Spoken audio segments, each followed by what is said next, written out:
네, 안녕하세요. 세상에서 가장 작은 책방 홍대 카페 분줄에 있는 원테이블 북스토어 예딱 책방입니다. 네, 네, 수요일 아침마다 여성 작가가 쓴 SF 소설 읽기 모임 한다고 그랬잖아요.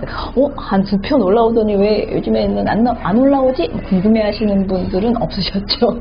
구독자가 많진 않아가지고 또 다음 건 요즘에 모임을 안 하나? 이런 생각을 하셨을 수도 있을 것 같은데, 네, 지난주와 지지난주에 걸쳐서 슐록 르긴의 책을 읽었었어요. 짜잔, 어둠의 왼손이라는 책을 같이 읽었는데, 제가 이거를 한 3번 정도 읽기에 실패를 하고, 그래도 일단 시작을 했으니까 끝을 봐야 해 하면서 이제 막 열심히 읽어서 드디어 막 끝냈어요. 그래서 끝내고 이제 막 머리가 멍한 상태로 이거 뭐라고 하면서 이제 리뷰 방송을 올릴까 막 이제 막 머리가 어수선한 상태로 지금 촬영을 하고 있습니다. 슐록 르긴 책은 생각보다 굉장히 어렵네요. 저는 그냥 르긴 명성이 어땠는지 잘 모르겠는데, 아무튼 우연한 기회에 그 바람의 12방향이라는 슐록 르긴의 이제 단편집이 있어요. 근데 그 책을 다 읽은 것도 아니고 그 책에 실린 한 편, 오멜라스를 떠나는 사람들인가 이런 단편을 한 편을 읽었는데, 그 작품이 너무 좋아서 이 사람 책을 꼭 읽어봐야지라고 생각을 하면서 이번에 또 이제 SF 읽는다고 해서 르긴도 역시 들어갔어. 이번에 드디어 읽을 수 있겠어 하면서 이제 그런 톤의 어떤 글, 그 작품 이런 것들을 이제 상상하면서 다 읽기 시작했는데, 이 책 같은 경우에는 상상력이 폭발한 그런 책이어서 그런지 그 언어가 좀 달라요. 그러니까 뭐랄까 새로운 세계를 이제 창조해 내셨는데, 한 행성, 우주를 사고 하시더라고요. 우주에서 한 행성에 굉장히 색다른 성이, 우리는 이제 남성, 여성, 트랜스젠더, 여러 가지 이제 성소수자, 이런 분류들이 있잖아요. 근데 여기서는 성이 변해요. 양성을 다 변화할 수 있는 그런 존재들이 나타나요. 그래서, 어떤 특정한 성으로 변할 때는 어떤 생식기라고 해야 될까요? 그런 때만 한 달로 치면 한 3에서 5일 정도만 남성 혹은 여성으로 이렇게 사랑을 할 때만, 섹스를 할 때만 이렇게 바뀌고, 나머지는 그냥 무성이기도 하고 양성이기도 한 그런 존재로, 그러니까 성적인 것들이 그다지 중요하지 않은 상태로 이렇게 살아가더라고요. 그래서 그런 세계에 이제 우리로 치면 이제 지구별, 이제 지구인이라고 얘기는 하지 않아요. 거기서는 또 큐멘이라는 새로운 또 이제 행성에서 이제 그 세계로 특파된 한 인물을 통해서 이제 그 사회를 이렇게 쭉 이렇게 들여다보는 그런 내용들을 담고 있는 책인데, 상상력이, 근데 거기서 이제 쓰는 언어라든지 시간의 차이라든지, 그래서 겨울 행성이거든요. 그래서 겨울에 대한 이야기라든지 이런 이제 언어나 이렇게 우리 러시아 문학 읽을 때 그 사람 이름 때문에 막 읽다가 포기하고 이러잖아요. 근데 이 책도 마찬가지로 그런 이제 초반에는 그런 이제 언어의 장벽, 이렇게 낯설음 이런 것들 때문에 읽다가 이 사람이 뭐였지? 여기가 어디였지? 그래서 왔다 갔다 하다가 계속 이제 막 이렇게 진도를 못 빼고 있다가 어느 정도 이제 좀 익숙해지기 시작을 하면서는 이제 쭉쭉쭉쭉 쭉 나가는데, 대단하더라고요. 일단 것부터 볼까요? 휴고상과 네뷸러상 동시수상에 빛나는 슐록 르긴의 대표작 40주년 기념판 서문 및 작가 노트 수록 이렇게 되어 있어요. 이 책이 그러니까 1969년에 출판이 됐어요. 68년에 이제 글을 썼고 69년에 출판이 됐고, 우리나라에는 1995년에 들어와서 10년 전에 40주년을 맞이했던 책이에요. 지금 이제 작년이 아마 50주년 정도 됐을 텐데, 반세기 전에 이런 책이 쓰였단 말인가 하면서 굉장히 놀라움을 금치 못했던 그런 책인데요. 여기 짤막하게 그 스토리가 나와 있네요. 겨울행성, 개샘, 네, 당신으로 파견된 에큐멘의 특사 겐리 아이. 남자, 개인으로서의 의지와 수행해야 할 임무를 가진 성인으로서 자신을 규정하는 그에게 남성도 여성도 아니면 누군가의 아이를 가질 수도 갖게 할 수도 있는 개세닌들은 낯설기만 하다. 사랑도 미움도 신념도 다른 차원에 속한 것만 같은 이 혹독한 겨울의 행성에서 그는 결국 무엇을 이해하게 되는 것일까? SF와 판타지를 교묘히 결합하고 인류와 문명에 대한 성찰을 특히 풍부한 문학적 감성으로 풀어낸 수작이라는 설명이 되어 있어요. 네, 여러 매체나 뭐 이런 거에서 이제 추천한 이야기들이 나와 있긴 한데 그냥 뭐 건너뛰어도 될 것 같고요. 근데 작가 소개를 봐야죠. 어슐러 르긴 1929년 10월 21일 저명한 인류학자 알프레드 크로버와 동화 작가 디오도너 크로버 사이에서 태어났다. 레드클리프 칼리지를 졸업하고 콜롬비아 대학에서 중세 프랑스 문학을 전공했으며 1953년 역사학자인 찰스 르긴과 결혼, 스라의 엘리자베스 캐롤라인 디어도 세 아이를 두었다. 1962년 시간여행을 다룬 로맨틱한 단편소설 파리의 4월을 발표하면서 작품 활동을 시작.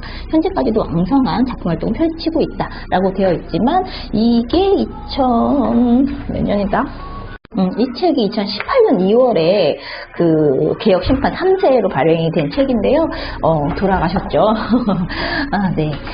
그거는 아직 반영이 되어 있지 않은 이제 저자 소개의 내용. 1969년 어둠의 왼손 이 책이죠.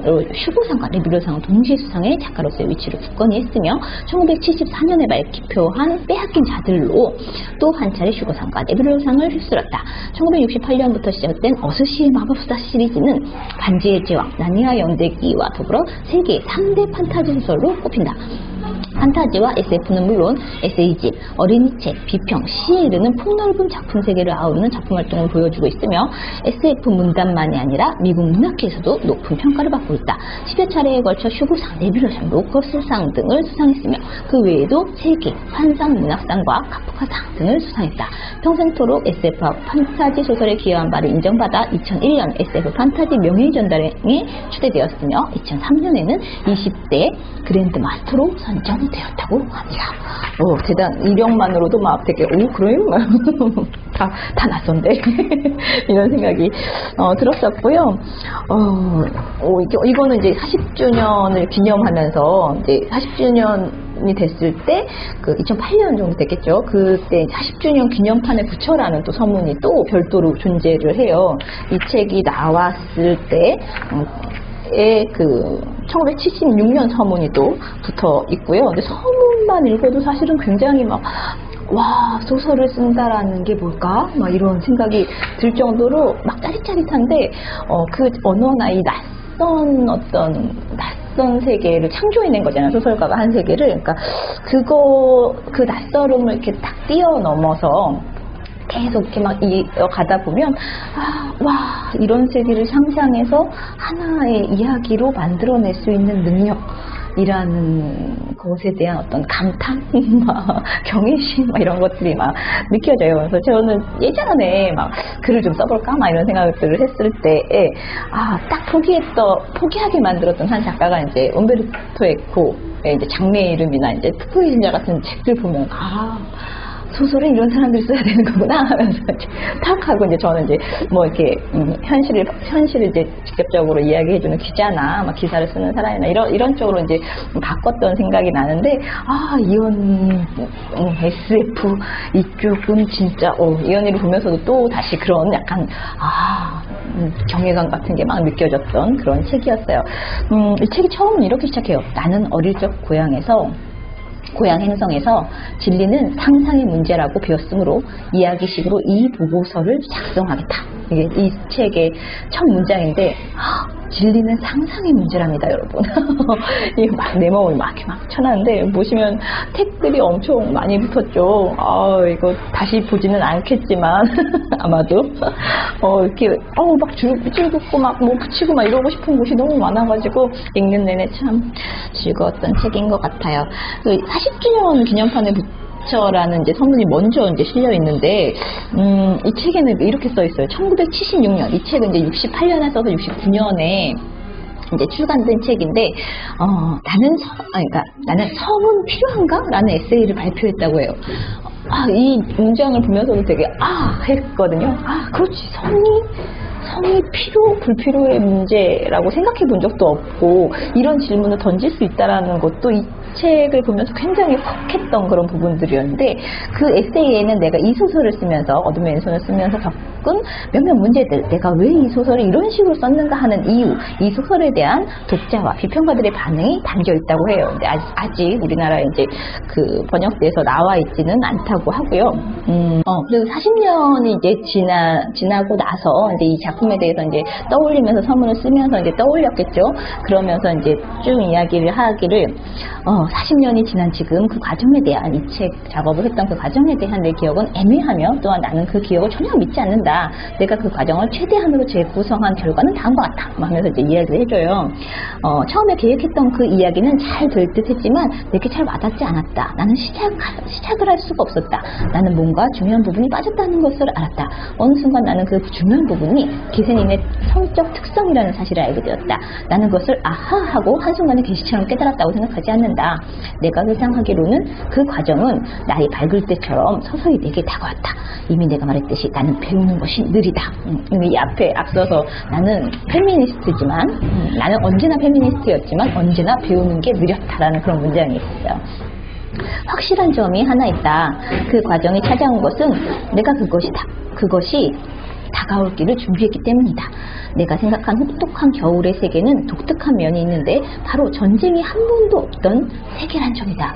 기생님들은 인간의 호전성을 다 갖고 있었으며 반목, 약탈, 언쟁, 살인 등 모든 것을 했지만 그 호전성을 조직으로 꾸미지는 않았다. 기생님들에게는 군대와 전쟁이 없었다.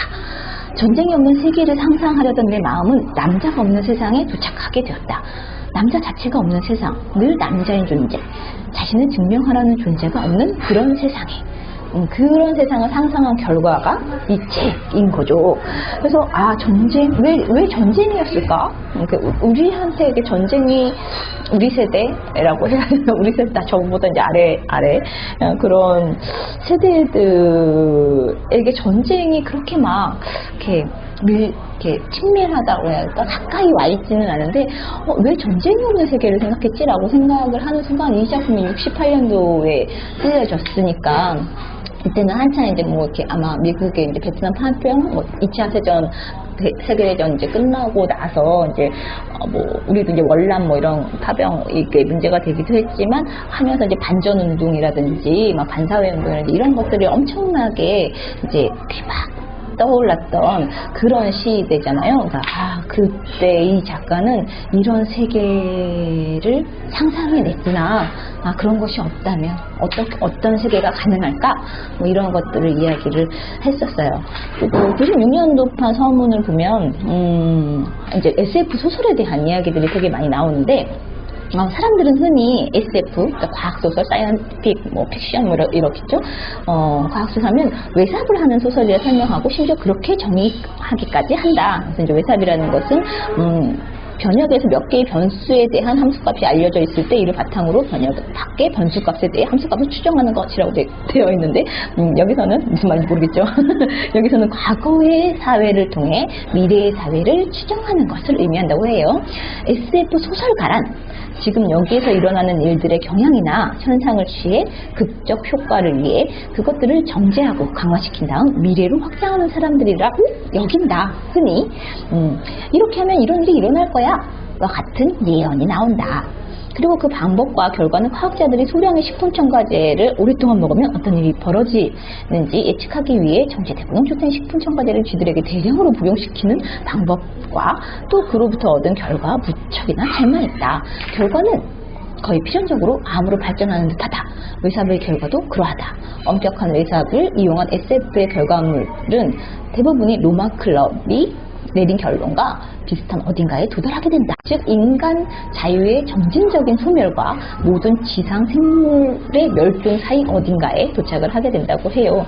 그래서 막 변수야말로 인생에서 영양가도 같은 거야 그러면서 얘기하면서 하지만 이 책은 외삽적이지 않다라고 해요. 원한다면 다른 많은 SF가 그러하듯이 하나의 사고 실험으로 읽어도 된다. 메리 셸리처럼 젊은 의사가 자기 실험실에서 인생을 창조한다고 가정해보자. 또는 필립 딕이 그랬듯 연합군이 제2차 세계대전에서 패배했다고 가정해보자.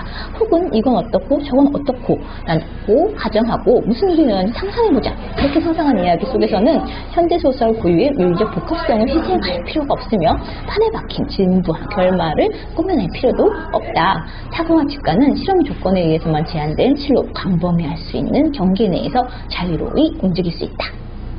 슈레딩거를 비롯한 다른 과학자들이 사용한 용어인 사고 실험의 목적은 미래를 예언하는 것이 아니라 사실 슈레딩거의 가장 유명한 사고 실험은 미래는 양자 수준에서 예언될 수 없다는 것이었다. 현재의 세계를 설명하는 것이었다. SF는 예언하는 것이 아니라 묘사하는 거다. 예언은 예언가나 천리안, 예언가는 이제 공짜다. 천리안, 되게 다리동을 받는다. 따라서 한창 때는 예언가보다 좀 더 존경을 받는다. 또는 미래학자, 월급을 받는다가 아니다. 예언은 예언가, 천리안, 미래학자의 몫이지 소설가의 몫이 아니다. 소설가의 본분은 거짓말을 하는 것이다. 뭐 이런 이야기를 하면서 SF나 SF 소설 자체에 대한 이야기들을 이렇게 쭉 서문에 밝혀두고 있어요.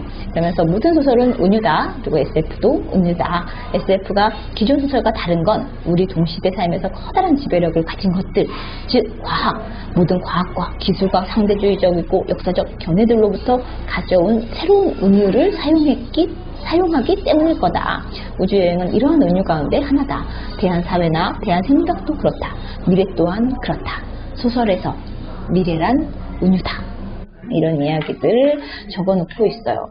그래서 어슬 루빈이 상상한 성이 없지 않죠. 이제 무성은 아니고 양성인 그런 행성, 끊임없이 겨울만 이어지는 그런 행성의 이야기. SF를 좋아하신다면 혹은 다른 세계를 상상해보고 싶다면 한 번쯤 작정하고 이건 좀 끈기가 필요한 것 같아요. 읽어보시기를 바라볼게요. 안녕. 다 읽었다.